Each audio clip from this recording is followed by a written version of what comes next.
Hello बच्चों, नमस्कार। क्या हाल चाल? तो कैसे हैं आप सब लोग? स्वागत है आपका डी एंड एफ ब्लॉक के फोर्थ लेक्चर में, लेक्चर नंबर 4। जी हाँ, जो इस बार अपने नया एक्सपेरिमेंट चल रहा है वो ये चल रहा है कि हम एनसीईआरटी को साथ में साथ कवर कर रहे हैं। ठीक है, तो वही करेंगे। लेकिन पहले आज जो है वो हम सबसे इंपॉर्टेंट, अगर मैं कहूं कि इस चैप्टर का सबसे इंपॉर्टेंट जगह जहां से एक अच्छा एग्जामिनर एक अच्छा सवाल बना सकता है, वो है K2CR2O7 एंड KMnO4।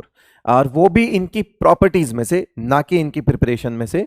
बट हाँ, ये एक वो सेगमेंट है जहां से सवाल, अच्छा सवाल बन सकता है। तो K2CR2O7 को बोलते हैं बेटा पोटेशियम डाइक्रोमेट, और KMnO4 को बोलते हैं पोटेशियम परमैंगनेट। ठीक है बेटा, पोटेशियम डाइक्रोमेट और पोटेशियम परमैंगनेट। पोटेशियम डाइक्रोमेट या पोटेशियम परमैंगनेट पढ़ने से पहले हम एक काम करते हैं, थोड़ा बहुत डाइक्रोमेट आयन और क्रोमेट आयन के बीच में जो इंपॉर्टेंट पॉइंट्स हैं वो देख लेते हैं। वो बहुत इंपॉर्टेंट है। यहाँ से ये चीज समझेंगे तो हमको आगे K2CR2O7 की प्रिपरेशन में भी दिक्कत नहीं आएगी, KMnO4 की प्रिपरेशन में भी दिक्कत नहीं आएगी। मतलब ये बेसिक चीजें हैं। कुछ की पॉइंट्स की अगर हम बात करें तो पहला की पॉइंट जो है, वो पहला की पॉइंट हमारा क्या है? वो पहला की पॉइंट ये है कि जो हमारा डाइक्रोमेट आयन होता है Cr2O7, और ये आपस में चेंज हो जाते हैं CrO4 2-। ये आपस में क्या होते हैं बेटा? चेंज हो जाते हैं। ये जो आपका होता है ये ऑरेंज कलर का होता है। ये क्या होता है बेटा? ऑरेंज कलर का होता है। और ये आपका क्या होता है? येलो। और ये जो आपका होता है ये एसिडिक। ये किसमें होता है? Stable in acidic medium. Stable in acidic medium. Stable in acidic medium. इसके लिए आप क्या लिख सकते हो? Stable in acidic medium. ठीक है भाई। और उसके बाद यहां लिखोगे क्या? यहां लिखने वाले हो आप क्या? Stable in basic medium. मुझे बताओ, क्रोमियम की ऑक्सीडेशन स्टेट इसमें भी +6 आ रही है और इसमें भी +6 आ रही है। क्या ये रिडॉक्स चेंज है? क्या डाइक्रोमेट का क्रोमेट में कन्वर्ट हो जाना या क्रोमेट का डाइक्रोमेट में कन्वर्ट हो जाना रिडॉक्स चेंज है या नहीं है? तो आंसर है नहीं है। अब फिलहाल आपने कहा कि ये एसिडिक मीडियम में स्टेबल होता है, यानी कि अगर मैं मीडियम को बेसिक करूं, मतलब ऊपर अगर OH- बढ़ाऊं तो ये क्रोमेट में आ जाएगा, और अगर इधर से इधर जाते हुए एसिडिक कर दूं तो ये उधर चला जाएगा। अगर डाइक्रोमेट का मीडियम एसिडिक कर दूं तो वो उस तरफ चला जाएगा, और अगर क्रोमेट का मीडियम एसिडिक कर दूं तो डाइक्रोमेट बन जाएगा, और डाइक्रोमेट का मीडियम बेसिक कर दूं तो वो वहां चला जाएगा। मतलब ये पीएच चेंज होता है। और यहां पे पीएच जो है वो आपकी more than 7 मान के हम काम करते हैं, और यहां पे जो पीएच है वो less than 7 वाली बात पे ये चेंज होता है। मतलब पीएच चेंज हुई तो ये आपस में जो है आयंस, दोनों आयंस आपस में इंटरचेंज होते हैं। ठीक है बेटा, ये चीज यहां तक समझ आ गई आपको? ठीक है, तो ये आसान है। अगर आपसे पूछा जाए कि ये जो कन्वर्जन है,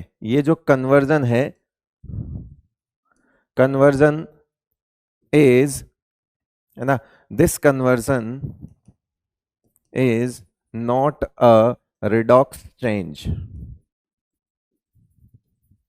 ये रिडॉक्स चेंज नहीं है। ये क्या है बेटा? ये आपका पीएच रिएक्शन है ना। ये रिएक्शन, ये कन्वर्जन क्या है? ये रिडॉक्स चेंज नहीं है, ये पीएच बेस्ड है। ये क्या है? नॉट अ रिडॉक्स चेंज, ये पीएच बेस्ड कन्वर्जन है। कि पीएच चेंज करो इधर आ जाएगा, उसकी पीएच चेंज करो इधर आ जाएगा। तो बेसिकली आपको ये ध्यान रखना है कि ऑरेंज जो है वो डाइक्रोमेट है, और येलो जो है वो आपका क्या है? क्रोमेट है। तो ये पॉइंट समझ आया। इंपॉर्टेंट पॉइंट अगला जो है वो ये है कि हम इसकी स्ट्रक्चर्स वगैरह पढ़ लेते हैं, तो वो दूसरा पॉइंट हो जाएगा। पहला इंपॉर्टेंट पॉइंट समझ आ गया आपको। दूसरा इंपॉर्टेंट पॉइंट ये हो जाएगा, structures of chromate and dichromate. Chromate and dichromate, ये अपना दूसरा इंपॉर्टेंट पॉइंट हो जाएगा। अब दूसरे पॉइंट में हम इधर देख लेते हैं। इधर हम बना लेते हैं CrO4 2-, और इधर हम बना लेते हैं Cr2O7 2-। ओके बेटा, चलो अब देखो इसमें क्या बनाना है ना। ये देखो, अब इसकी बहुत सारी स्ट्रक्चर्स एनसीईआरटी वगैरह में दी हुई है, मतलब बहुत सारी, मतलब उन्होंने अलग दी है, मैं प्रॉपर समझाऊंगा तो कोई बात नहीं, एक ही बात है, समझ लेना। ये क्रोमियम है, आप सबको याद होगा, मैं बताता हूं कि जब इस तरह का ऑक्सो एनायन की स्ट्रक्चर बनानी है तो हमको कुछ नहीं करना, 4 ऑक्सीजन लगाने हैं, हमने लगा दिए। अब 2 पर माइनस है, यानी कि बेटा 2 जो है वो सिंगल हैं और बाकी 2 जो हैं वो क्या हो जाएंगे, डबल। ये बहुत पहले, मतलब पहले दूसरे लेक्चर में मैंने आपको ये केमिकल बॉन्डिंग के पहले दूसरे लेक्चर में ये चीज क्लियर कर दी थी, याद है ना, पहले दूसरे लेक्चर में ही ये चीज बढ़ा दी थी। तो ये तो हो गया आपका। अब इसकी आपको पूछी जाएगी क्या, एक तो टेट्राहेड्रल है, ये क्या है बेटा, टेट्राहेड्रल है। दूसरा, ये जो टेट्राहेड्रल होने के बाद और क्या बोलोगे आप, क्रोमियम अपना डी देगा, ऑक्सीजन अपना पी देगा, यानी कि जो डी पाई पी पाई जो है बॉन्ड्स इसमें प्रेजेंट हैं, और वो भी कितने हैं, 2, डी पाई पी पाई। और ये डी किसका होगा, क्रोमियम का, और ये किसका होगा, ऑक्सीजन का। डी किसका होगा, क्रोमियम का, और ये किसका होगा, ऑक्सीजन का। तो इसमें डी पाई पी पाई टाइप की 2 बॉन्डिंग है, 2 पाई बॉन्ड है इसमें। दूसरा, क्या इसमें रेजोनेंस होता है, क्या इसमें रेजोनेंस होता है, और वो भी equivalent resonance. Yes, equivalent resonance present होता है। तो all C R O bond lengths are equal. All CRO bond length जो होती है इसमें क्या होती है बेटा, इक्वल होती है, सारी सीआरओ बॉन्ड लेंथ जो है वो इक्वल होती है। और आपको तो पता ही है कि इसमें अगर एवरेज बॉन्ड ऑर्डर की बात करोगे, एवरेज सीआरओ बॉन्ड ऑर्डर है ना, सीआरओ बॉन्ड ऑर्डर की अगर आप बात करोगे तो कितना हो जाएगा, 1 2 3 4 5 6, तो ये 6/4 हो जाएगा क्या, है ना, 6/4 हो जाएगा। और अगर आप इसमें एवरेज फॉर्मल चार्ज की बात करो ऑन ऑक्सीजन तो कितना हो जाएगा, -2/4 हो जाएगा, क्योंकि सब पे घूमेगा, ये -2/4 हो जाएगा।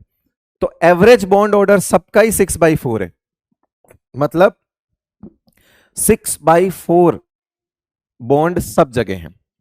मतलब क्या है इसका, 6/4 जो है वो बॉन्ड, 6/4 बॉन्ड जो है वो सब जगह पर है भाई, ये मतलब है मेन तो, ठीक है। इसीलिए हमने लिख दिया ऑल सीआरओ बॉन्ड लेंथ जो है वो इक्वल होगी, ये रीजन उसका इसी है, ठीक है। अब बात आती है कि क्या हम इसको और किसी तरीके से ड्रॉ कर सकते हैं, बिल्कुल कर लेते हैं, आ जाओ। इधर Cr2O4 2 माइनस नहीं लिखते हैं, हम अगली स्लाइड पे ले लेंगे, हमारे जगह कम पड़ गई बेटा, इसकी कंपैरेटिव स्टडी नहीं हो पाएगी। तो हम एक काम करते हैं, यहां पर हम और बना लेते हैं कि हम इसको Cr O O O और O, और क्योंकि वो जो 6/4 है वो हर जगह घूम रहा है, मतलब यहां पर हमको हर जगह partial double bond character assume करना है, क्योंकि सब जगह घूम रहा है वो। ये लो, ये लो, ये CrO4 माइनस हम ऐसे बना सकते हैं, CrO4 2 माइनस हम ऐसे बना सकते हैं, और वो जो 2 माइनस है वो कहीं ना कहीं इन सब पे घूम रहा है, तो ये 2 माइनस हम यहां लिख सकते हैं, CrO4 2 माइनस हम इसको ऐसा दिखा सकते हैं, ठीक है भाई। बस एक चीज का ध्यान रखना कि इसमें शॉर्टर देन एक्सपेक्टेशंस होती है, मतलब हमको जो CrO बॉन्ड लेंथ है वो शॉर्टर देन एक्सपेक्टेशंस है, ये ध्यान रखना, ठीक है भाई। CrO bond lengths are shorter than expectations, है ना। कारण partial double bond correct, due to partial double bond character. अब बॉन्ड बढ़ेगा तो लेंथ तो घटेगी ना बेटा, तो ये अभी तक का आपने ये जो देखा है ये सारा। अच्छा, इसके अंदर जो क्रोमियम है ना, वो क्रोमियम +6 में है, और वो क्रोमियम +6 में होने के बावजूद इसका अंदर कलर होता है, जबकि आप खुद देखो क्रोमियम +6 में तो D0 हो जाता है, आप देखो क्रोमियम +6 में क्या हो जाएगा, क्रोमियम +2 में कितना होता है, D4, D4S0, यही होता है क्रोमियम प्लस 2 में। तो क्रोमियम प्लस 3 में कितना हो जाएगा D3, क्रोमियम प्लस 4 में कितना हो जाएगा D2, क्रोमियम प्लस 5 में कितना हो जाएगा D1, क्रोमियम प्लस 6 में कितना हो जाएगा 0। तो इसका मतलब है हम ये कह सकते हैं क्रोमियम प्लस 6 में D0 है, but it is colored due to LMCT। अब ये LMCT क्या है? Ligand to metal charge transfer. क्या होता है ये? Ligand to metal charge transfer. और इसकी वजह से नंबर ऑफ अनपेयर्ड इलेक्ट्रॉन 0 है, तो ये क्या होगा? डायामैग्नेटिक। तो मैंने कितने कितने पॉइंट बता दिए बेटा, ये ध्यान रखना। मैंने एक यहां बता दिया है इसका मैग्नेटिक नेचर, मैंने ये बता दिया है कि ये कलर क्यों होता है, due to ligand to metal charge transfer. हालांकि वो D0 है, हालांकि वो D0 है, बट फिर भी वो चार्ज ट्रांसफर की वजह से कलर दिखाता है, और यही कारण है कि इसका येलो कलर होता है। इसका कलर कैसा होता है? Yellow colour. ये किस कलर का होता है? येलो। क्योंकि डाउट आया होगा सर कि अरे यार सर ये कैसे हो गया है, तो कलर कैसे? तो चार्ज ट्रांसफर से कलर होता है। मैंने कल बोला था कलर का कारण हमेशा डीडी ट्रांजिशन वगैरह नहीं होता। तो डीडी ट्रांजिशन अगर है तो फिर हम D0 को कलरलेस और D10 को भी कलरलेस कंसिडर करते हैं। बट मैंने उस वक्त भी समझाया था, आपको याद होगा कोऑर्डिनेशन में, कि ऐसा नहीं है कि D0 और D10 हमेशा कलरलेस होंगे। ये D0 का ही तो केस है, ये कलर्ड है। कारण क्या है? Ligand to metal charge transfer है बेटा। इसमें क्या है? Ligand to metal charge transfer है। तो आपने अभी तक क्रोमेट आयन के बारे में क्या देख लिया? क्रोमेट आयन की स्ट्रक्चर देख ली, क्रोमेट आयन में सारे CRO बॉन्ड लेंथ बराबर होती है, क्रोमेट आयन की ज्योमेट्री देख ली, ठीक है, क्रोमेट आयन की ज्योमेट्री देख ली, क्रोमेट आयन कलर्ड क्यों होता है वो देख लिया, क्रोमेट आयन का मैग्नेटिक नेचर कैसा होता है, पैरा और डाया, वो देख लिया, और इसकी जो CRO बॉन्ड लेंथ होती है वो सब बराबर होती है, और हम सोचते हैं उससे थोड़ी छोटी होती है क्योंकि वो पार्शियल डबल बॉन्ड करेक्टर सब जगह आ जाता है। क्या क्रोमेट आयन के बारे में कोई चीज आपके आज के बाद आपसे कोई पूछेगा तो आप गलती करोगे? करना मत, बहुत अच्छे से समझा दिया है। क्या हम इसी तरह से डाइक्रोमेट आयन का नंबर भी ले लें बेटा? आ जाइए, तो डाइक्रोमेट आयन को भी पढ़ डालते हैं। चलो, ये डाइक्रोमेट आयन Cr2O7 2 माइनस, ये डाइक्रोमेट आयन है। इसकी स्ट्रक्चर के बारे में भी देख लेते बेटा, इसकी स्ट्रक्चर के बारे में भी देख लेते हैं। आ जाइए, नाम से पता चल रहा है कि 2 क्रोमियम है, तो इसमें फर्क कुछ नहीं है, बस ये फर्क है यहां क्रोमियम और इस 2 क्रोमियम को इससे जोड़ लो। अब बचे हुए कितने ऑक्सीजन है? 6। तो 3 इधर लगा दो बेटा, 3 इधर लगा लो, लगा लिए, और 3 इधर लगा लो, ये लो, 3 इधर लगा लो और 3 इधर लगा लो, लगा लिए। एक एक माइनस दोनों तरफ दे दो, यानी कि इसको माइनस मानना है तो इसको सिंगल मान लो, इसको माइनस मानना है तो इसको सिंगल मान लो। बाकी दोनों जगह पे डबल बॉन्ड आ जाएगा, बाकी दोनों जगह पे क्या आ जाएगा बेटा? डबल बॉन्ड आ जाएगा। ये लो डबल और ये लो डबल, हो गया। ये डाइक्रोमेट आयन हो गया। ये कौन सा स्ट्रक्चर हो गया बेटा? डाइक्रोमेट आयन स्ट्रक्चर हो गया। क्या क्या इसके बारे में पॉइंट होता है वो देख लो। पहली चीज, इसका कलर कैसा होता है? Orange, orange colour. और इसमें भी रीजन वही है, LMCT चार्ज ट्रांसफर, है ना? LMCT charge transfer, ligand to metal charge transfer होता है LMCT, है ना? सेम रीजन, सेम एज वो होता है। क्रोमियम प्लस 6, ये भी N0, तो ये भी क्या हो जाएगा? डायामैग्नेटिक। ये क्या होता है बेटा? ये भी डायामैग्नेटिक होता है। डाइक्रोमेट भी क्या होता है? डायामैग्नेटिक होता है। दूसरा, इसके अंदर, इसके अंदर डाइक्रोमेट के आयन के अंदर, है ना, ज्योमेट्री टेट्राहेड्रली होती है। Tetrahedral geometry around both chromium, chromium के दोनों की तरफ टेट्राहेड्रल ज्योमेट्री है, टेट्राहेड्रल ज्योमेट्री है। टोटल अब इसमें देखोगे तो वही सेम चीज आएगा, 4d pi p pi bonds are present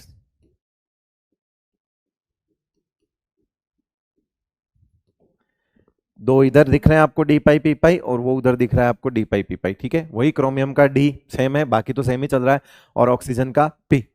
उसके अलावा क्या आप देख सकते हो, क्या इस मॉलिक्यूल में इक्विवेलेंट रेजोनेंस है क्या, मतलब इस मॉलिक्यूल में इक्विवेलेंट रेजोनेंस है क्या। ये बात कहां से पता चलती है कि जब ये देखा जाएगा, ये गया देखा गया कि यहां पे ये आती है, बेटा मैं आपको बता देता हूं, समझना बात को। ये जो रेजोनेंस चलेगा ना वो इन तीन पेयर में चलेगा। ये रेजोनेंस कहां चलेगा, इन तीन पेयर में चलेगा। मतलब अगर आपको इस क्रोमियम के लिए एवरेज बॉन्ड ऑर्डर निकालना है तो आप 1 2 3 4 5 लिखकर 5/3 करोगे। सर आपने चौथा ऑक्सीजन क्यों नहीं लिया, क्योंकि वो दो जगह से शेयर्ड हो रहा है, वहां पर रेजोनेंस वाली जो कंडीशन होती है, बेसिक कंडीशन, एक छोड़ के पहुंचने वाली कंडीशन, वो है नहीं। तो मतलब वो ऑक्सीजन जो वो जो पेयर है, ये सीआरओ पेयर जो है, ये दोनों पेयर जो है, ये पेयर रेजोनेंस में पार्टिसिपेट नहीं कर सकता। मैं इस पेयर की बात कर रहा हूं, ये पेयर रेजोनेंस में पार्टिसिपेट नहीं करेगा। उसी तरह से सिमिलरली इधर भी ये पेयर रेजोनेंस में पार्टिसिपेट नहीं करेगा। मतलब आप देखो इस क्रोमियम के अराउंड भी ये तीन पेयर ही पार्टिसिपेट करेंगे और इस क्रोमियम के अराउंड भी तीन पेयर ही पार्टिसिपेट करेंगे। यानी कि हम एक तरह से कह सकते हैं इसमें इक्विवेलेंट रेजोनेंस नहीं है, इसमें इक्विवेलेंट रेजोनेंस नहीं है। मतलब यहां पर सारे पेयर पार्टिसिपेट नहीं करते हैं, सारे पेयर्स पार्टिसिपेट नहीं करते हैं। Only terminal CRO pairs participates in resonance. अब ये टर्मिनल है तो bridging CRO pair will not participate in resonance.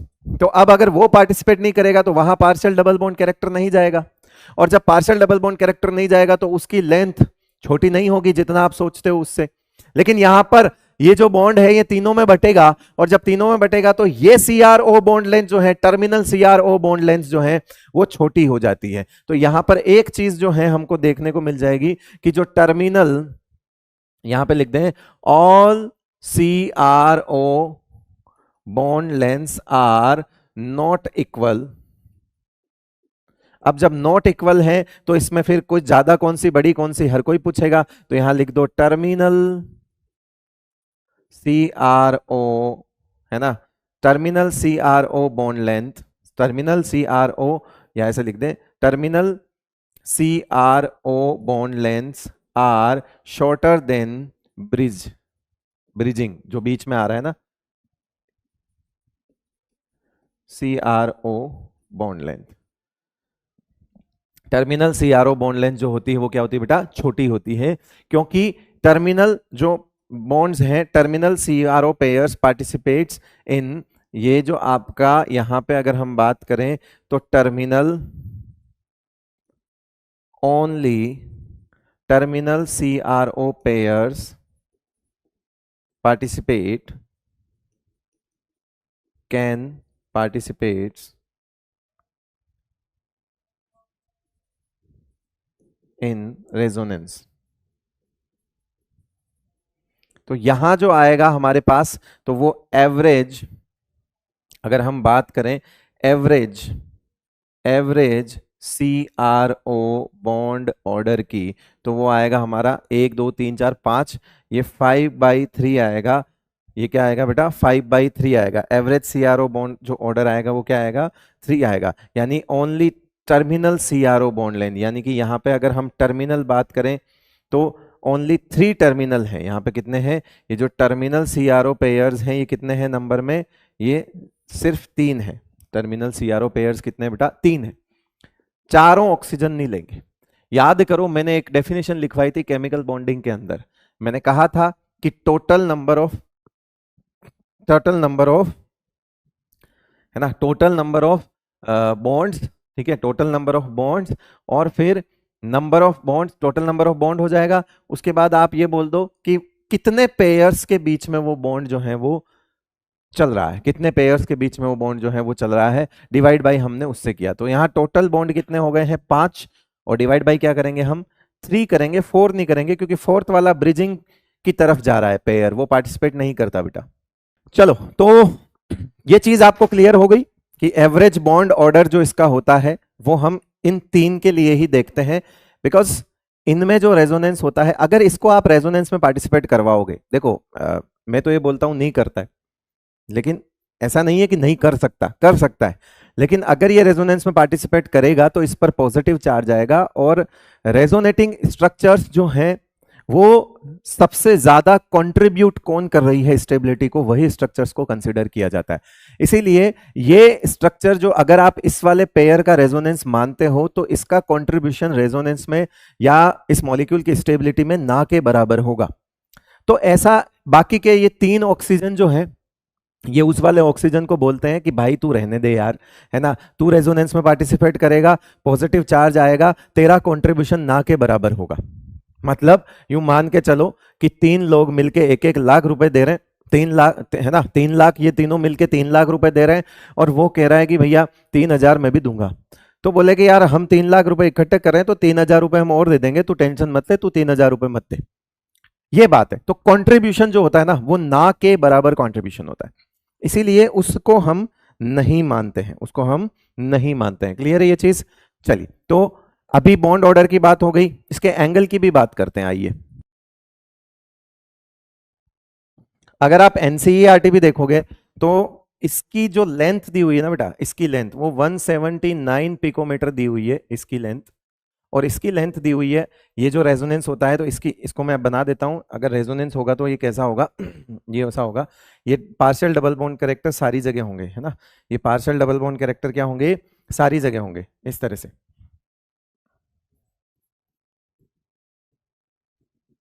और यहां पर भी Cr, ये ऑक्सीजन, ये ऑक्सीजन, ये ऑक्सीजन, इस तरह से। तो इनकी जो लेंथ आती है वो कितनी आएगी, 179 से छोटी हो जाएगी, लिखा हुआ है 163 पिकोमीटर के जो है वो वैल्यू दी हुई है एनसीईआरटी में। तो ठीक है, हमको ये ध्यान रखना है कि ये रेजोनेंस की वजह से, है ना, ये रेजोनेंस की वजह से ऐसा होता है कि इधर वाले टर्मिनल्स की लेंथ कम होती है और जो ब्रिजिंग लेंथ होती है वो ज्यादा होती है। दूसरा, इसके अंदर एक इंपॉर्टेंट फैक्टर है कि इसका जो बॉन्ड एंगल होता है, इसका जो बॉन्ड एंगल होता है, वो बॉन्ड एंगल जो है करीब करीब 126 डिग्री दिया होगा, 126 डिग्री, ये जो थीटा है ये 126 डिग्री होता है। ऐसा क्यों? क्योंकि इस ऑक्सीजन के दोनों तरफ बहुत बड़े बल्कि ग्रुप लगे हुए हैं। आप समझो बात को, आपके दिमाग में क्या आएगा, आप तो यही सोच रहे हो कि ये ऑक्सीजन बीच वाला है, तो सर यहाँ पे 2 लोन पेयर है, मैं बोलूंगा वो है, लेकिन यहाँ क्रोमियम है और यहाँ ऑक्सीजन है, यहाँ ऑक्सीजन है, यहाँ ऑक्सीजन है, यहाँ क्रोमियम है, यहाँ ऑक्सीजन है, यहाँ ऑक्सीजन है, यहाँ ऑक्सीजन है। तो आप ये बोलोगे कि सर लोन पेयर रिपल्शन की वजह से जो थीटा है वो कम होना चाहिए। सर ऐसा H2O में होता है, सर आपने सिखाया है, सर H2O में ऐसा होता है, सर ये एंगल होना चाहिए था 109 डिग्री, लेकिन सर ये 109 डिग्री ना होके 104.5 डिग्री होता है। तो सर यहां पर भी 2 लोन पेयर की वजह से जो एंगल है, 2 लोन पेयर की वजह से जो एंगल है वो तो सर फिर रिड्यूस होना चाहिए था।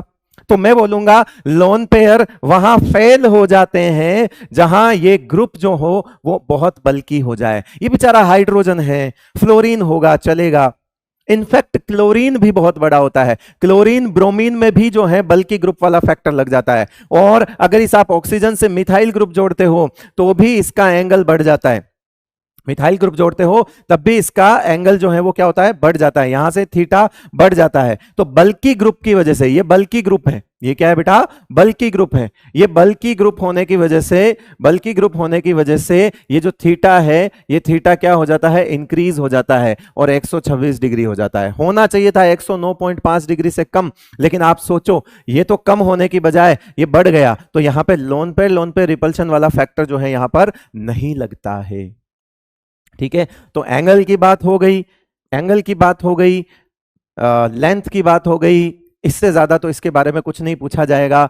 2 तरह की लेंथ इसमें प्रेजेंट होती है, हमने लिख दिया सारी बॉन्ड लेंथ इक्वल नहीं होती, 2 तरह की होती है, ब्रिजिंग अलग होती है और टर्मिनल्स अलग होती है, कौन सी बड़ी होती है कौन सी छोटी होती है ये सब भी सिखा दिया बेटा मैंने। अब हम आगे बढ़ सकते हैं, हमने क्रोमेट कर लिया है, हमने डाई क्रोमेट कर लिया है ना, और अब हम एक पॉइंट पर और आ जाते हैं, जो एक और इंपॉर्टेंट पॉइंट लगा के लिख दो, नोट लगा के लिख दो, दूसरा पॉइंट मान लो या नोट लगा के लिख दो कि K2Cr2O7 जो होता है ना, K2Cr2O7 जो होता है वो प्रेफर किया जाता है Na2Cr2O7 के ऊपर, है ना, as a primary standard in volumetric analysis. तो K2Cr2 O7 is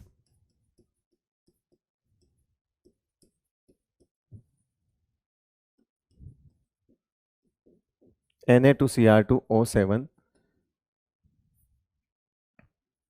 as a primary standard, और ये कहाँ होता है? इन वॉल्यूमेट्रिक एनालिसिस, टाइट्रेशन जिसको हम बोलते हैं, जिसको हम क्या बोलते हैं देसी भाषा में? टाइट्रेशन बोलते हैं ना बेटा। तो वॉल्यूमेट्रिक एनालिसिस में K2Cr2O7 का जो है प्रिफर किया जाता है Na2Cr2O7 पे। किस पे ऊपर किया जाता है? किस पे प्रिफर्ड ओवर? Na2Cr2O7। अब इसका रीजन क्या है? रीजन क्या है वो सुनते हैं। क्या लिखा हुआ है? In volumetric analysis K2Cr2 is preferred over Na2Cr2O7 as a primary standard, है ना। अब ऐसा रीजन क्या है? रीजन है Na2Cr2O7 इज हाइग्रोस्कोपिक,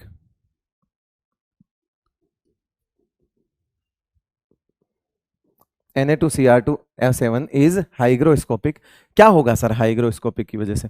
हाइग्रोस्कोपिक क्या होते हैं? जो वाटर मॉलिक्यूल्स को एब्जॉर्ब करते हैं, जो मॉइस्चर होता है हमारा एनवायरनमेंट में, आसपास जो भी मॉइस्चर होता है उसको क्या करता है? एब्जॉर्ब करता है। टाइट्रेशन तो सारा गेम ही कंसंट्रेशन का बेटा, है ना। करते हो ना N1V1 is equals to N2V2 वाला, वो करते हो। टाइट्रेशन सारा गेम किसका है? कंसंट्रेशन का। अब अगर मॉइस्चर एब्जॉर्ब करेगा तो कंसंट्रेशन चेंज हो जाएगी, और अगर कंसंट्रेशन चेंज हो जाएगी तो हमको टाइट्रेशन के अंदर एक से ज्यादा रीडिंग लेनी पड़ती है और फिर हम उसका एवरेज लेते हैं, याद है। तो हम बार बार हर थोड़ी देर में जब रीडिंग लेते हैं तो हर रीडिंग अलग आएगी। कारण क्योंकि अगर वो वाटर मॉलिक्यूल्स को एब्जॉर्ब कर रहा है तो उसकी कंसंट्रेशन चेंज होगी, जो कि हम नहीं चाहते हैं कि एक प्राइमरी स्टैंडर्ड, हमारी स्टैंडर्ड कोई चीज ले रहे हैं और वही अपनी कंसंट्रेशन को बार बार चेंज कर रहा है ना, बार बार चेंज कर रहा है। तो इसका मतलब है वो फिर प्राइमरी स्टैंडर्ड नहीं हो सकता। आप ले सकते हो उसको, लेकिन कोई मजबूरी फंसे तो ले सकते हो। मैं नहीं कह रहा कि आप इसको कभी प्राइमरी स्टैंडर्ड के तौर पे नहीं रखोगे, ये भी एक स्टैंडर्ड के तौर पे यूज हो सकता है, लेकिन फिर इसको सेकेंडरी स्टैंडर्ड बोला जाता है। माना कहीं पर नहीं है, K2Cr2O7 है ही नहीं, आपको Na2Cr2O7 लेना पड़ेगा। लेकिन हम प्रिफर करेंगे किसको? K2Cr2O7 को, है ना। कारण है ये हाइग्रोस्कोपिक होता है नेचर में, है ना। तो ये क्या करता है? ये मॉइस्चर एब्जॉर्ब करता है ना। ये इसका क्या करता है? मॉइस्चर एब्जॉर्ब कर लेता है। ये मॉइस्चर एब्जॉर्ब,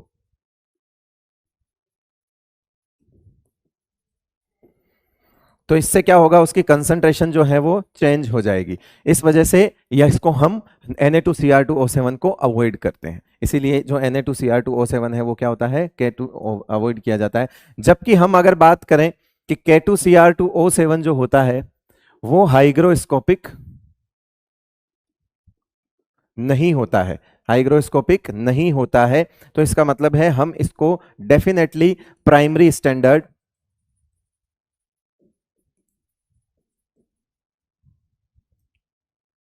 के तौर पे यूज कर सकते हैं, प्राइमरी स्टैंडर्ड के तौर पे यूज कर सकते हैं। ठीक है बेटा, ये चीज समझ आ गई आपको? एक ये पॉइंट हो गया। एक पॉइंट ज्यादा से ज्यादा वो पूछ सकता है कि सॉल्युबिलिटी का भी एक पॉइंट पूछ सकता है। तो ये सिर्फ आप पॉइंट लगा के लिख दो, और तो कुछ नहीं है, काम काम के पॉइंट है। डायरेक्ट सवाल आ सकते हैं कि सॉल्युबिलिटी की अगर हम बात करें तो सॉल्युबिलिटी जो है वो K2Cr2O7 से ज्यादा Na2Cr2O7 की होती है। ये भी ध्यान रख लेना कि कभी पूछ ले तो, वैसे सॉल्युबिलिटी वाली बात नहीं पूछी जाती पर फिर भी पूछ ले तो, है ना। पानी किसको ज्यादा पसंद है? सोडियम को। पानी इसको ही ज्यादा पसंद है। आप ऊपर से इस चीज को लिंक भी कर सकते हो, हालांकि वो इसका डायरेक्ट रीजन नहीं है उसका सॉल्युबिलिटी। ऐसा नहीं है कि जो ज्यादा सोल्यूबल होता है पानी में वो हाइग्रोस्कोपिक ही होता है। तो ये गलत मिसकंसेप्ट जो है वो मत बिल्ड कर लेना अपने दिमाग में। बस बता रहा हूं, आपको याद रह जाए उसके लिए दोनों चीजें। ऐसे समझो, जिसको पानी पसंद है, जिसको पानी में घुलना पसंद है, उसको पानी पसंद है, तो वो याद रह जाएगा और कुछ नहीं है ना। या आपको ऊपर वाली चीज याद रह गई हो तो सॉल्युबिलिटी का ऑर्डर भी याद रह जाएगा। ये सब सॉल्युबिलिटी वगैरह पहले हमारे सिलेबस में था, हम एस ब्लॉक में बताते भी थे, लेकिन क्रोमेट डाइक्रोमेट्स की सॉल्युबिलिटी वगैरह अब नहीं है हमारे सिलेबस में। इनफैक्ट सॉल्युबिलिटी भी थोड़ा बहुत पार्ट अगर हम करेंगे तो सॉल्ट एनालिसिस में करेंगे, अदरवाइज वो हमारे सिलेबस से अब हट चुका है। तो जिसकी जितनी सॉल्युबिलिटी जहां पढ़ानी होगी मैं सॉल्ट एनालिसिस में करवा दूंगा। वो चैप्टर एक्चुअली अब बहुत इंपॉर्टेंट हो चुका है। पहली चीज तो ये, क्योंकि वो पहली बार जुड़ा है नया हमारे सिलेबस में, और दूसरा ये कि जो जो चीजें एस ब्लॉक की छूट गई, जो हम एस ब्लॉक में नहीं पढ़ा सकते लेकिन सॉल्ट में फिर भी आती है, लाइक सॉल्युबिलिटी वाला कॉन्सेप्ट, तो वो वहां पढ़ना पड़ेगा। बहुत सारी पी ब्लॉक की ऐसी रिएक्शंस जो अब पी ब्लॉक में नहीं पढ़ा सकते लेकिन सॉल्ट में उनका रोल है, तो सॉल्ट में पढ़नी पड़ेगी। थर्मल डीकंपोजिशन की रिएक्शंस जो हमने एस ब्लॉक में पढ़ी थी, फजान रूल की एप्लीकेशंस में कभी पढ़ी थी, है ना, आप में से जो पहले पढ़ा हुआ है आपको पता होगा, तो वो अब सारी सॉल्ट के अंदर हम ऐड करेंगे। वो चैप्टर अब एक मसालेदार चैप्टर बन चुका है काफी, ठीक है, क्योंकि बहुत सारी जगह की चीजें अब उसमें काम आती है, इसलिए पढ़ानी पड़ती है। ठीक है बेटा, जो कॉन्सेप्ट काम आता है वो तो क्या होता है बेटा, पढ़ाना ही पड़ता है। तो ये आपका कुछ इंपॉर्टेंट पॉइंट थे, ठीक है, कुछ इंपॉर्टेंट पॉइंट हो गए ये आपके। अब हम क्या करने वाले हैं, अब हम प्रिपरेशन ऑफ K2Cr2O7 की तरफ बढ़ने वाले हैं। क्या करेंगे हम प्रिपरेशन ऑफ K2Cr2O7 की तरफ बढ़ने वाले हैं। तो प्रिपरेशन ऑफ K2Cr2O7 कर लेते हैं। और डाइक्रोमेट की जो प्रिपरेशन है उससे पहले इसकी कुछ प्रॉपर्टीज देख लेते हैं, कुछ प्रॉपर्टीज देख लेते हैं, जनरल प्रॉपर्टीज देख लेते हैं, काम करते हैं जनरल प्रॉपर्टीज देख लेते हैं।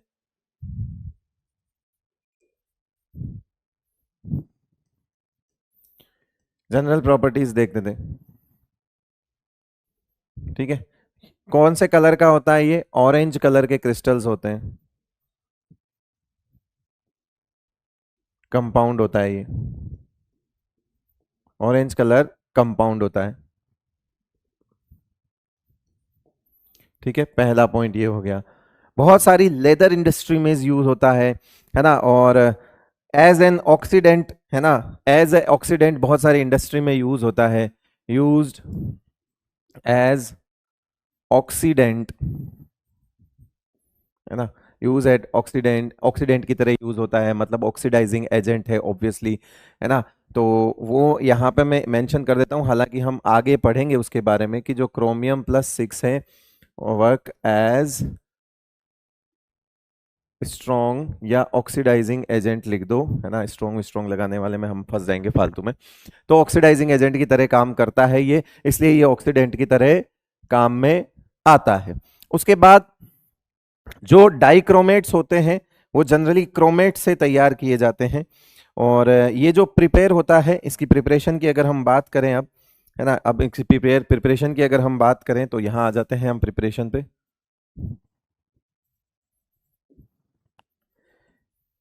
ये जो प्रिपरेशन होगी, ये प्रिपरेशन कैसे होगी,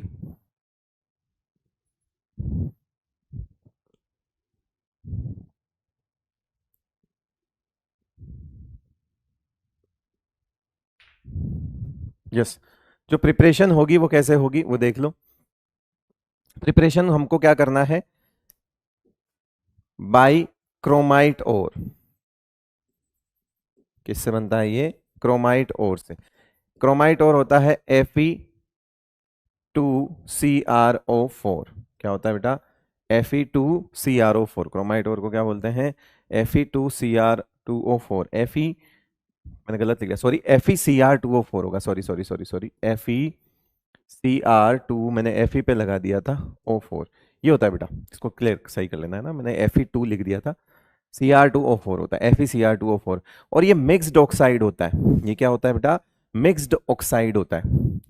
क्या होता है ये, मिक्स्ड ऑक्साइड। किसका मिक्स्ड होता है ये होता है FeO+Cr2O3। अब देखो जरा, ये मिक्स्ड ऑक्साइड होता है, ये क्या होता है, मिक्स्ड ऑक्साइड।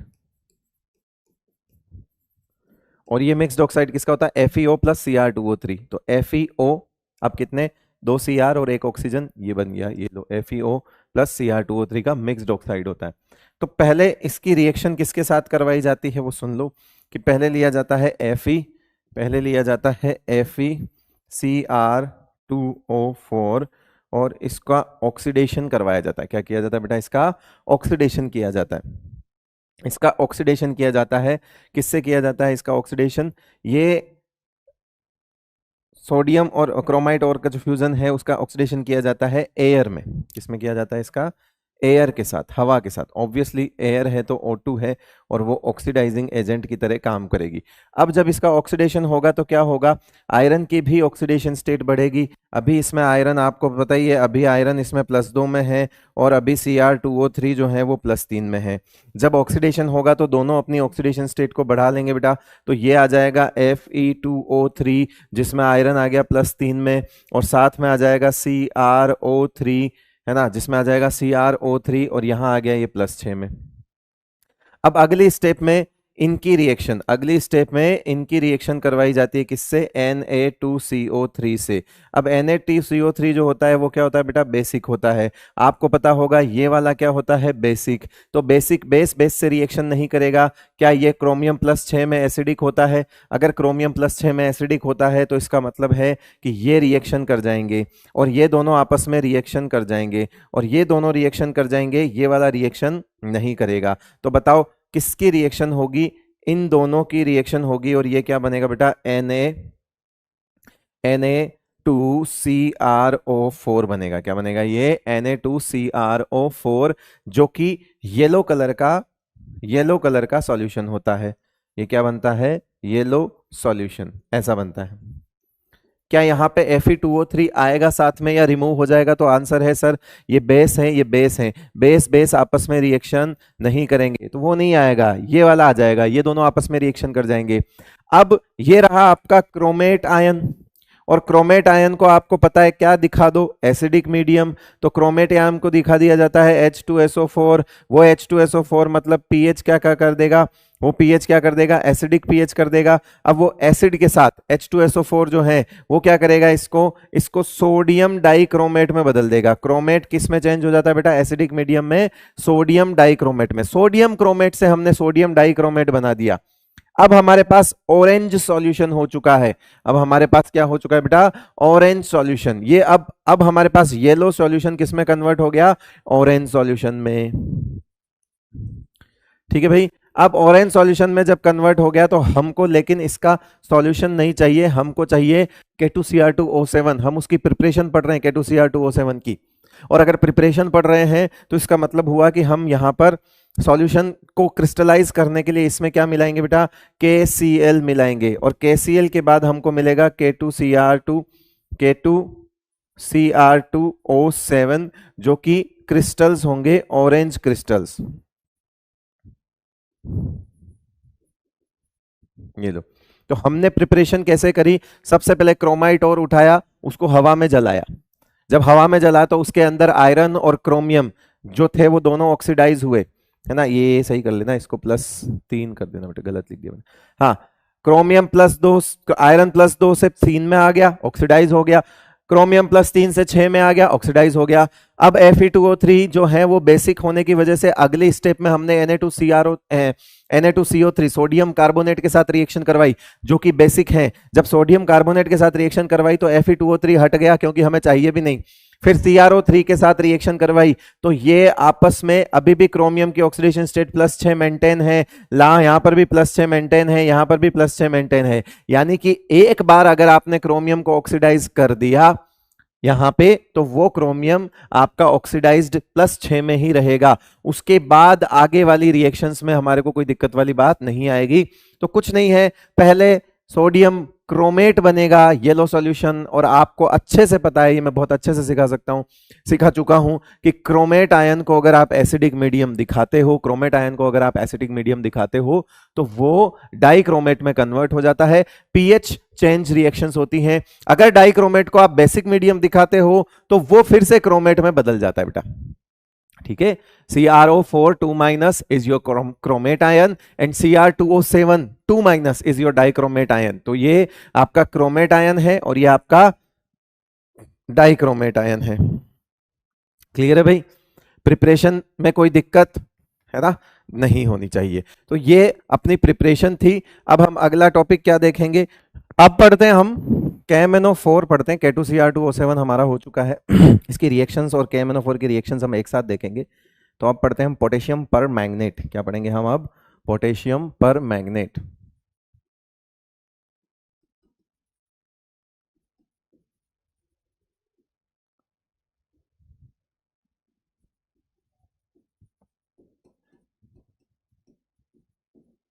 KMnO4, पोटेशियम पर मैग्नेट, क्या बोलेंगे हम इसको, पोटेशियम पर मैग्नेट। इससे पहले कुछ इंपॉर्टेंट चीजें देख लेते हैं हम, जैसे एक होता है मैग्नेट आयन, है ना, एक होता है मैग्नेट आयन MnO4 2-, इसको बोलते हैं बेटा मैग्नेट आयन, मैग्नेट आयन। और एक होता है पर मैग्नेट आयन, है ना, एक क्या होता है हमारा, अगर आप इसको एसिडिक मीडियम में डालते हो तो ये बनता है MnO4-, और साथ में बनता है क्या, MnO2। बेसिकली ये डिस्प्रपोर्शनेट हो जाता है। देखो यहाँ क्या है, ये +6 में है मैंगनीज, डिस्प्रपोर्शनेट होने का मतलब कम और ज्यादा दोनों हो जाएगा, ये हो गया कम और ये हो गया ज्यादा, तो ये डिस्प्रपोर्शनेट हो गया। एसिडिक मीडियम में जो मैग्नेट आयन होता है ये डिस्प्रपोर्शनेट हो जाता है, किसमें, पर मैग्नेट आयन में। ये क्या है बेटा आपका, पर मैग्नेट,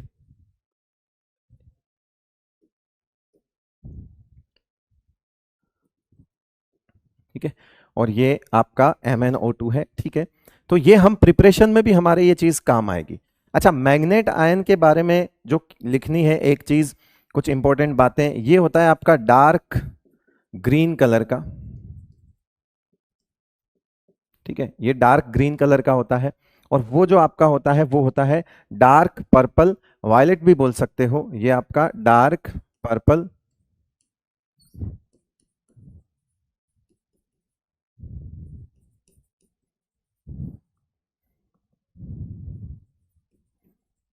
किसका, मैं इसको छोड़ो, मैं इसकी बात कर रहा हूं, मैग्नेट आयन की बात कर रहा हूं, है ना, पर मैग्नेट आयन की बात कर रहा हूं, उसका कलर ऐसा होता है। प्लस अगर ये मैंगनीज +6 में है, अगर ये मैंगनीज इसमें +6 में है, तो इसमें अनपेयर्ड इलेक्ट्रॉन जो है, इसका इसका कॉन्फ़िगरेशन क्या होगा, 3d1 4s0। तो इसमें अनपेयर्ड इलेक्ट्रॉन 1 है, तो ये कैसा होगा बेटा, पैरामैग्नेटिक, क्या होगा, पैरामैग्नेटिक, कैसा होता है ये, पैरामैग्नेटिक। और ये जो आपका है ये Mn+7 है, D0S0, unpaired electron 0, diamagnetic but can show paramagnetism, temperature depend,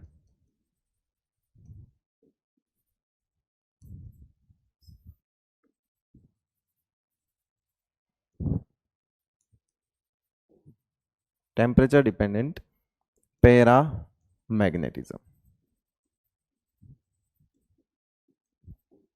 दोनों जो है वो टेम्परेचर डिपेंडेंट पैरामैग्नेटिज्म जो है वो दिखा सकते हैं। अब इसमें D0 है फिर भी कलर्ड है, क्यों, अगर ये मैंगनीज +7 है तो ये D0 है, D0 है और फिर भी कलर्ड है, तो आंसर है D0 होके कलर्ड है, आंसर है Y। तो रीजन क्या है, आंसर क्या होगा, आंसर क्या होगा इसका, LMCT, ligand to metal charge transfer, ठीक है बेटा। तो कारण क्या है इसका, ligand to metal charge transfer. Full form एक बार लिख दी है, आप एक दो बार और लिख देना, मैं फुल फॉर्म नहीं लिख रहा हूं, ligand to metal charge transfer. LMCT की फुल फॉर्म क्या होती है बेटा, ligand to metal charge transfer, है ना। MLCT भी होता है, metal to ligand charge transfer, पर अभी वो हमारा कोई, हमारे पास वो एग्जाम्पल है नहीं, जब हमारे सिलेबस में कभी कोई बात आएगी तो हम बोल देंगे।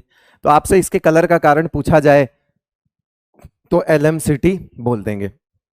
उधर एक अनपेयर्ड इलेक्ट्रॉन है, तो उधर तो आप DD ट्रांजिशन से भी कलर का कारण बोल सकते हो, बट कोई बात नहीं। अब हम बात कर लेते हैं इनकी स्ट्रक्चर्स की, अब हम इनकी बात कर लेते हैं बेटा, किसकी, स्ट्रक्चर्स की, है ना। जो कलर का कारण में जहां पूछा जाता है वो पर मैग्नेट है, स्ट्रक्चर्स की बात करते हैं।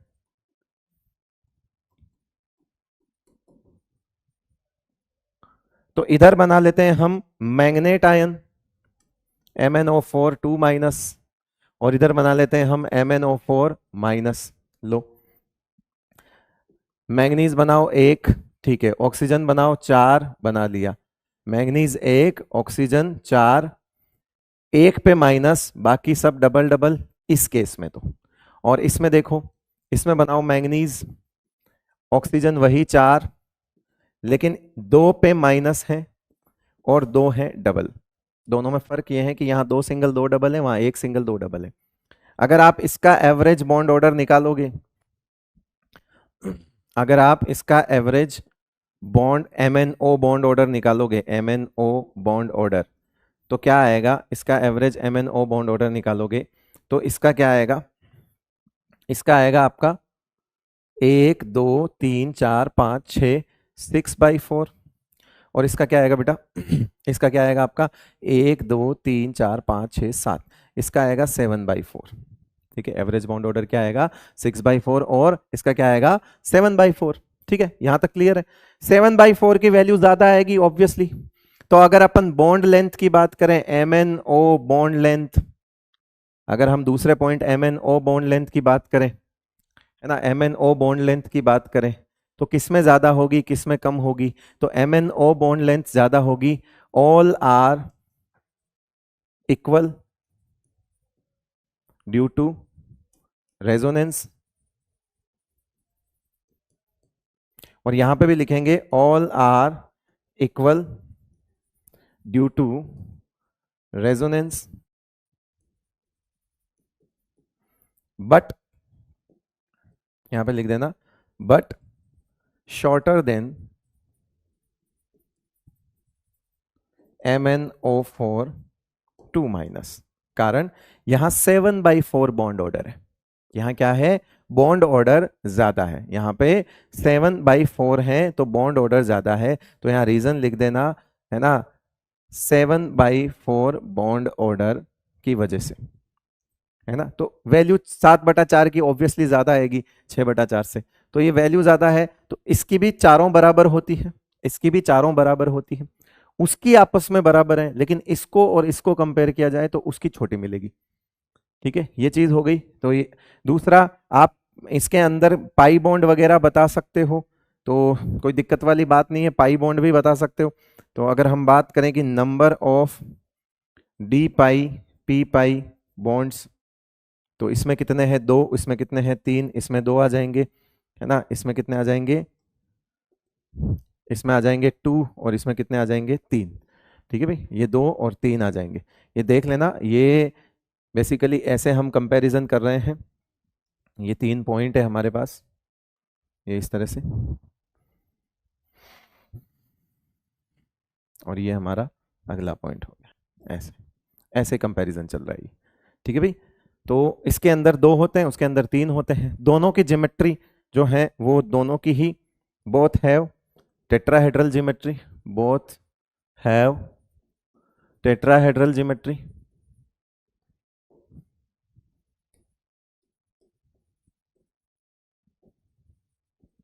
बहुत है टेट्राहेड्रल ज्योमेट्री, कोई दिक्कत वाली बात नहीं है। बॉन्ड लेंथ बॉन्ड ऑर्डर का कंपैरिजन कर ले तो उल्टा चलेगा, अगर उसकी बॉन्ड लेंथ छोटी है तो उसका बॉन्ड ऑर्डर ज़्यादा है, और इसकी बॉन्ड लेंथ बड़ी है उससे तो इसका बॉन्ड ऑर्डर कम है। तो ऑब्वियस सी बात है, ये दोनों तो आपस में उल्टे ही चलते हैं। ये लो भाई, तो ये आपका इनके बारे में हो गया। अब हम प्रिपरेशन ऑफ KMnO4 देख लेते हैं, आइए। तो प्रिपरेशन ऑफ KMnO4 हमारे सिलेबस में दिया हुआ है, प्रिपरेशन ऑफ KMnO4।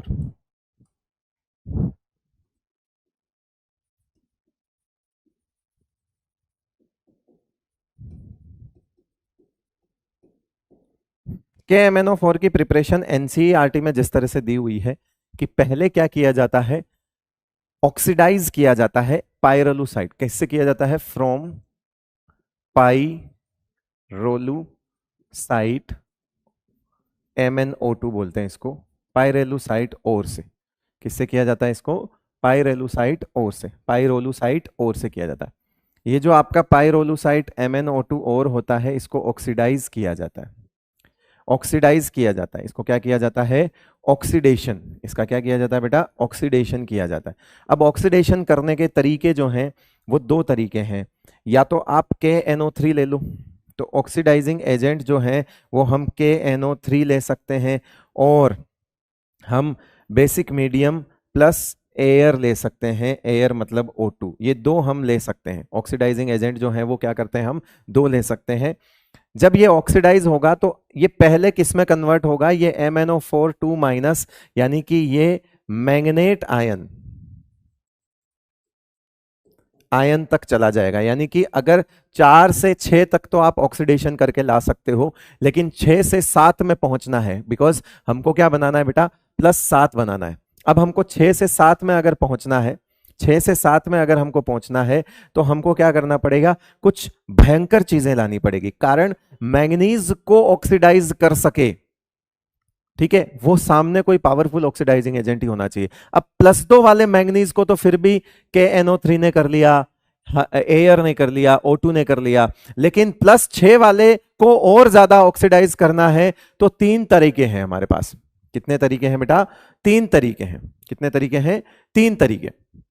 और वो जो तीनों तरीके हैं वो क्या है कि पहला तरीका हम जान चुके हैं, जहां पर हमने देखा कि इसको मीडियम में एसिडिक कर दो, एसिडिक मीडियम में ले जाओ तो ये MnO4- और MnO2 में डिस्प्रपोर्शनेट हो जाता है। ये पहला तरीका है। ये तरीका हमने यहां पे जब स्टार्ट किया था पोटेशियम परमैंगनेट को पढ़ना, तभी देख लिया था। ये देखो डिस्प्रपोर्शनेट हो गया। एक तरीका तो ये हो गया। दूसरा तरीका ये है कि हम इलेक्ट्रोलाइसिस प्रोसेस कर दें,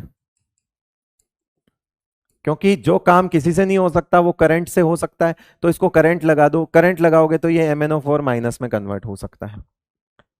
ठीक है भाई। और ये चीज और है कि हम अगर, ऑब्वियस सी बात है, हम यहाँ पोटेशियम आयन ले रहे हैं तो मैंने ऐड नहीं किया है, माफ करना मुझे, मैं इसको ठीक कर देता हूँ बेटा।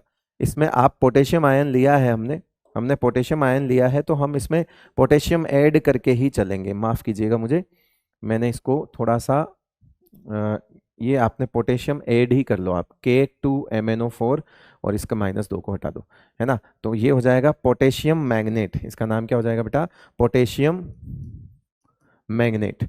अब इसमें जब आप ऐड करोगे तो यहाँ KMnO4 आ जाएगा, यहाँ भी KMnO4 आ जाएगा।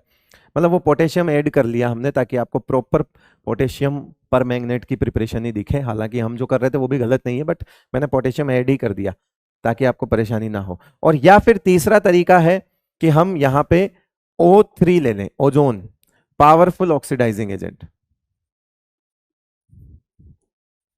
ये भी क्या करेगा, इसको KMnO4 में कन्वर्ट कर सकता है। ये भी क्या कर सकता है बेटा, इसको KMnO4 में कन्वर्ट कर सकता है। तो 3 तरीके हैं मैग्नेट से पर मैग्नेट पे जाने के। चलिए, ये कॉमर्शियल प्रिपरेशन कहलाती है। जो इलेक्ट्रोलाइटिक वाली प्रिपरेशन है ना, ये कॉमर्शियल प्रिपरेशन है। लेबोरेटरी के अंदर इसको प्रिपेयर किया जाता है। एक और प्रिपरेशन होती है लेबोरेटरी के अंदर, क्या किया जाता है, मैंगनीज+2 के सॉल्ट को, मैंगनीज+2 के सॉल्ट को परऑक्सो डाइसल्फेट आयन से ऑक्सीडाइज करवाया जाता है। क्या किया जाता है, इसको ऑक्सीडाइज करवाया जाता है। तो ये तो आपकी कॉमर्शियल प्रिपरेशन हो गई। अब अगर आप इसमें एक पॉइंट ऐड किया जा सकता है कि लेबोरेटरी के अंदर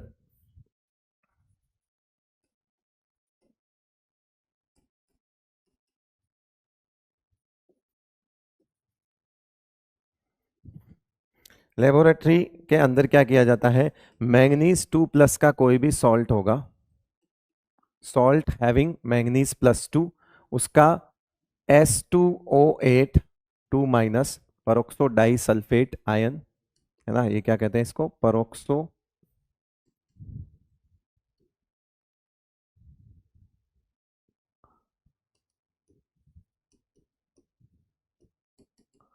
और ये ऑक्सीडाइजिंग एजेंट की तरह काम करता है।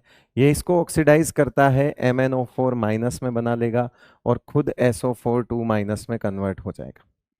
ठीक है, तो इसमें जो ऑक्सीडाइजिंग एजेंट की तरह काम कर रहा है वो कौन कर रहा है, परोक्सो। क्या कर रहा है, परोक्साइड जो है वो ऑक्सीडाइजिंग एजेंट की तरह काम कर रहा है। अब ये परोक्साइड क्या होता है, O2 2-, ये परोक्साइड होता है। ये परोक्साइड किस तरह से काम करता है, इसके अंदर परोक्साइड है, तभी नाम इसका परोक्सो डाइसल्फ्यूरिक एसिड है। ये परोक्साइड ऑक्सीडाइजिंग एजेंट की तरह काम करेगा। और हमने इसी चैप्टर में एक चीज और पढ़ी थी, आयोडीन और कैटेलाइटिक पावर, आयोडीन की एक रिएक्शन पढ़ी थी, याद है, जिसमें परोक्सो डाइसल्फेट आयन पहले किसको इलेक्ट्रॉन देता है, फिर वही सारी चीज है इसमें, है ना। तो ये ऑक्सीडाइजिंग एजेंट की तरह काम करता है, मैंगनीज+2 को ऑक्सीडाइज कर देगा। कोई भी मैंगनीज+2 का कोई सॉल्ट होगा उसको MnO4- में कन्वर्ट कर देगा। तो ये थी बात आपकी पोटेशियम परमैंगनेट से रिलेटेड जितने पॉइंट्स थे उसकी। अब हम रिएक्शंस की बात कर लेते हैं, है ना। Important reactions, important reactions of K2Cr2O7 and KMnO4। तो पहला तो आता है इसके अंदर, पहला तो आता है इसके अंदर क्या, थर्मल डीकंपोजिशन।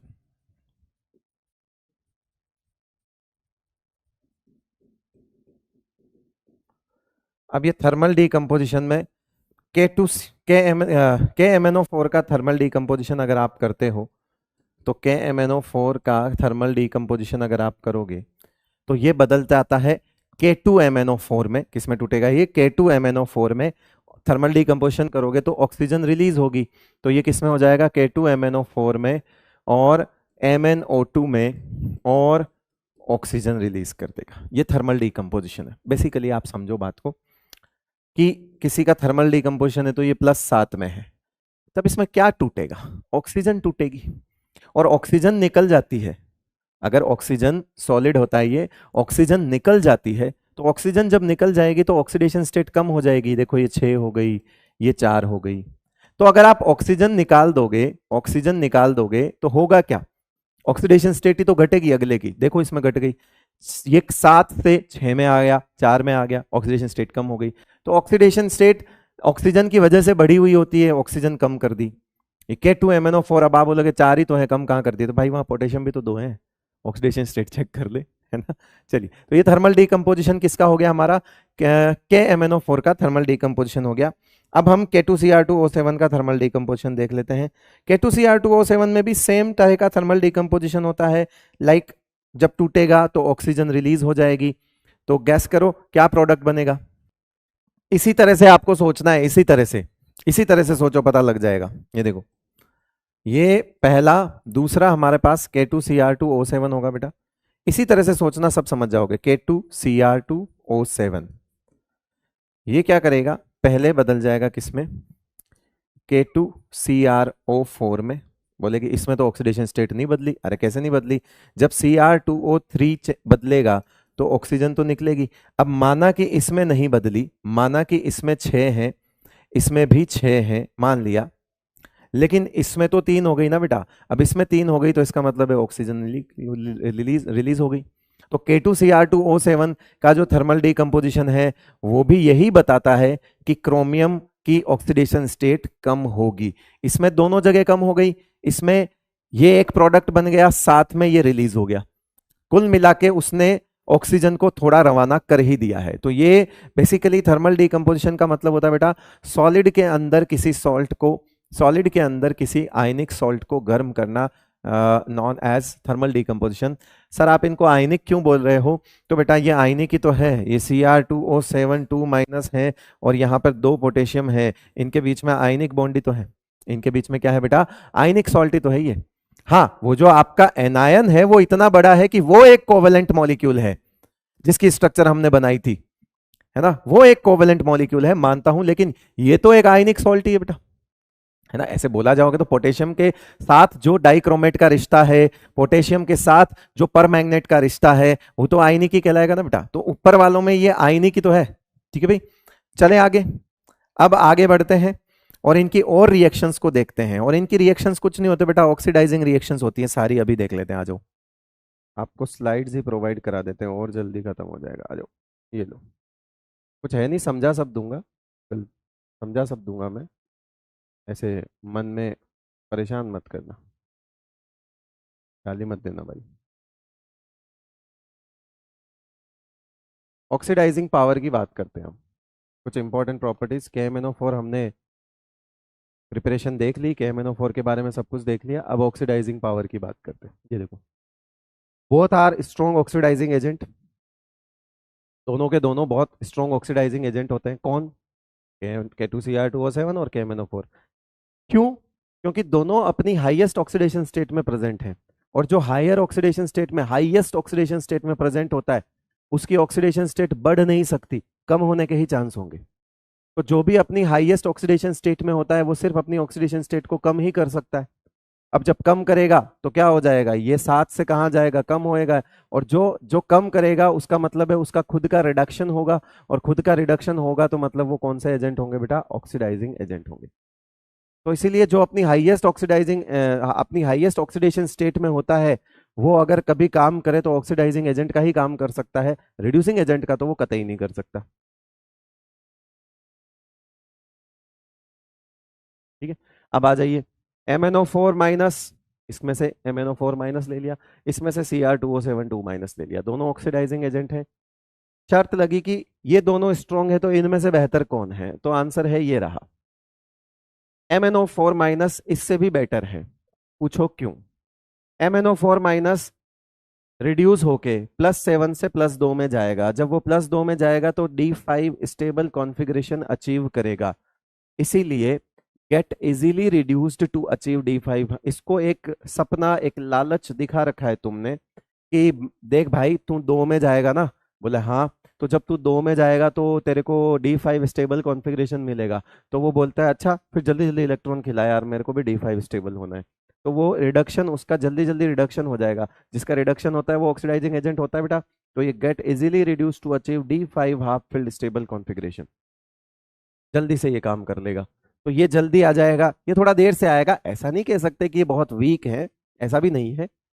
अगर एनसीईआरटी में एक ऑर्डर दिया हुआ है, MnO4 minus Cr2O7 2 minus and VO2 plus, oxidising power का एक ऑर्डर दिया हुआ है एनसीईआरटी में, मैंने उसमें एक एडिशनल चीज ऐड करी है कि मैंने इन दोनों के बीच में यहाँ पे Cl2 को बिठाया है।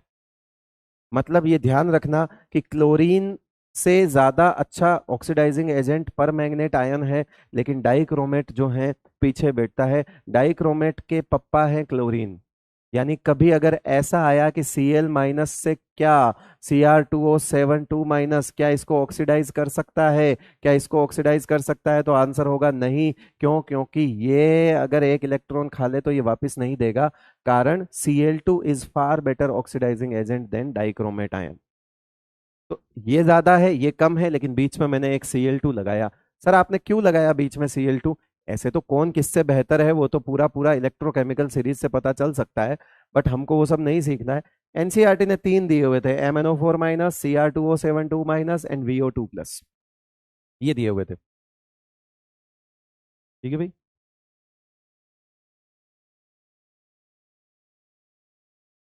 नोट किया, आगे चले।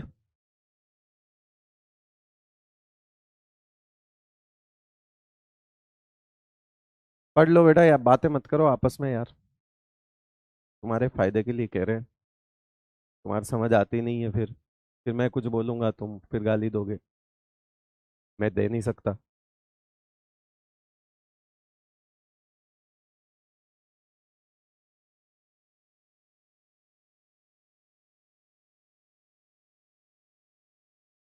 अब अभी आपने कहा कि ऑक्सीडाइजिंग प्रॉपर्टी है दोनों की, ठीक है, तो हम ऑक्सीडाइजिंग रिएक्शंस देख लें फिर, आ जाओ फिर।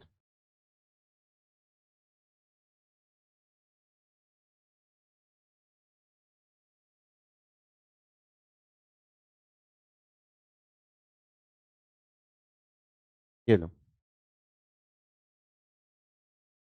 ये ऑक्सीडाइजिंग रिएक्शन है, एनसीईआरटी में अलग अलग लाइन लिख के पूरी पूरी रिएक्शन दी हुई है, कोई नहीं पूछेगा।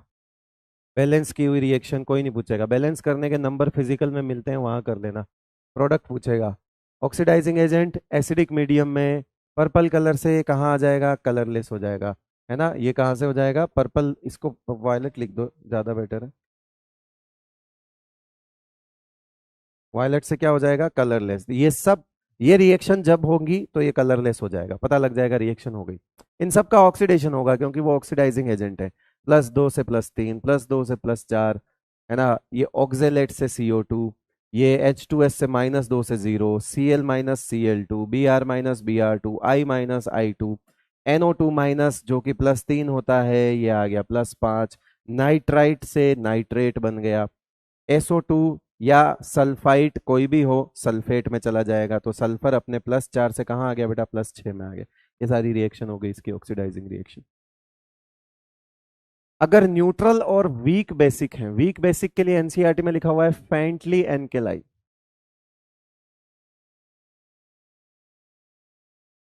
एक ही बात है वो। फेंटली एल्केलाइन का मतलब है वीक बेसिक। इसके अंदर जो सबसे इंपॉर्टेंट चीज वो यही है, और वो कौन सी चीज है वो देख लो। ये देखो,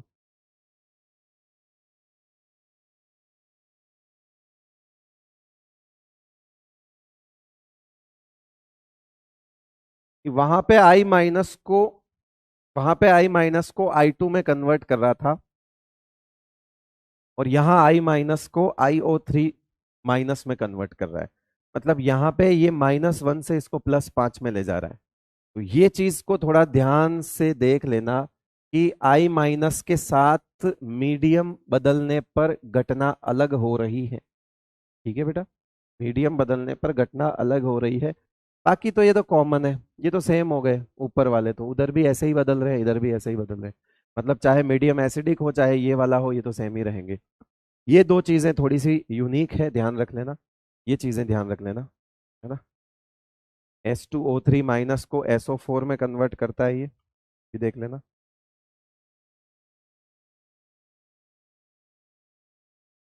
ये डाइक्रोमेट ऑरेंज से ग्रीन में आ जाएगा, क्रोमियम +3 में आएगा। इसके अंदर जो ये सब तो सेम है, देख ये भी सब सेम है।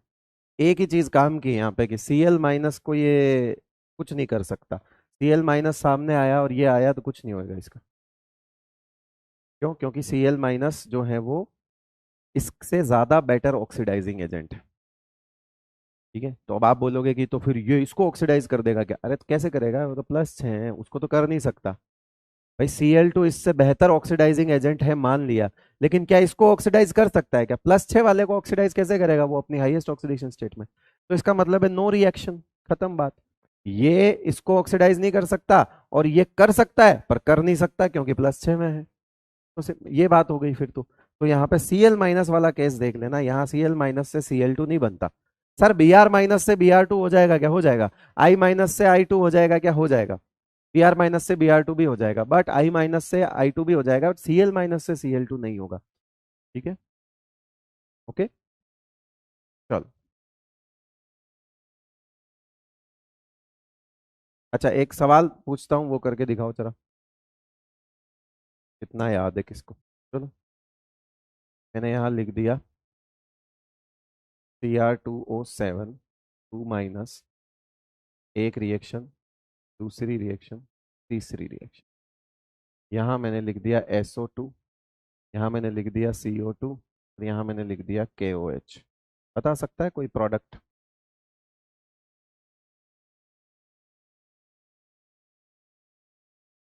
CO2 के साथ क्या रिएक्शन होगी? CO2 के साथ क्या रिएक्शन होगी?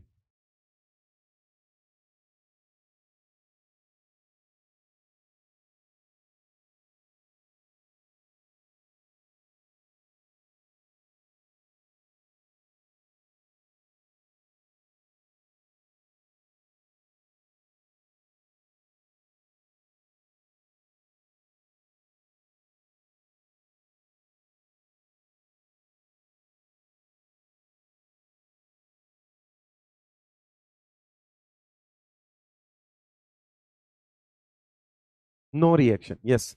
क्यों? क्योंकि ये बैठा है अपनी हाईएस्ट ऑक्सीडेशन स्टेट में, और ये भी बैठा है अपनी हाईएस्ट ऑक्सीडेशन।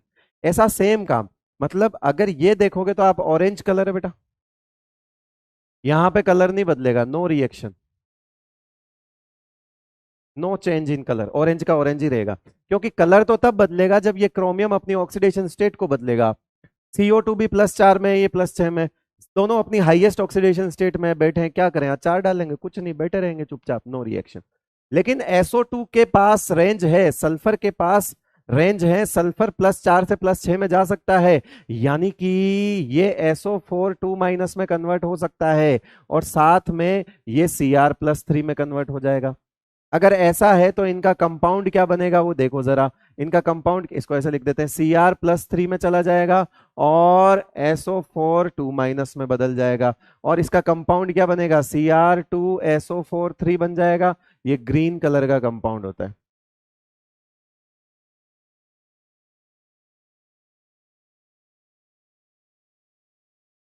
तो मतलब जब SO2 गैस डालोगे तो ग्रीन कलर आ जाएगा, SO2 गैस डालोगे तो ग्रीन कलर आ जाएगा।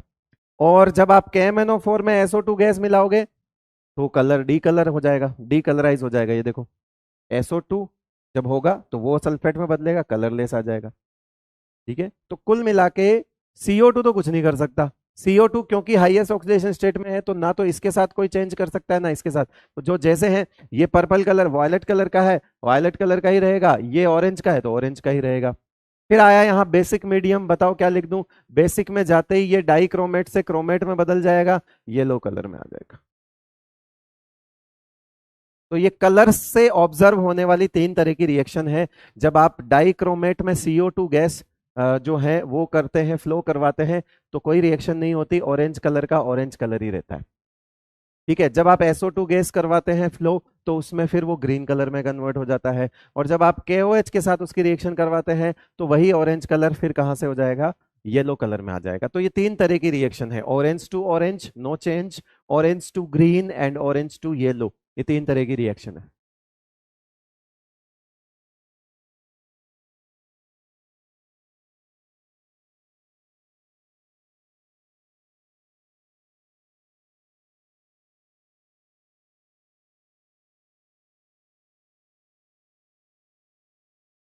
ओके, समझ में आ गया बहुत अच्छे से। चलिए, तो ये रिएक्शंस थी। अब हम नेक्स्ट लेक्चर में जो है वो K2Cr2O7 और KMnO4 से रिलेटेड कुछ क्वेश्चंस करेंगे, और फिर कोई एक टॉपिक एनसीईआरटी का जो बच रहा है वो भी करेंगे, एनसीईआरटी की लाइन से ही करेंगे, और उसके बाद हम एफ ब्लॉक की तरफ बढ़ेंगे। चलिए, बहुत बहुत शुक्रिया आपका। Thank you so much.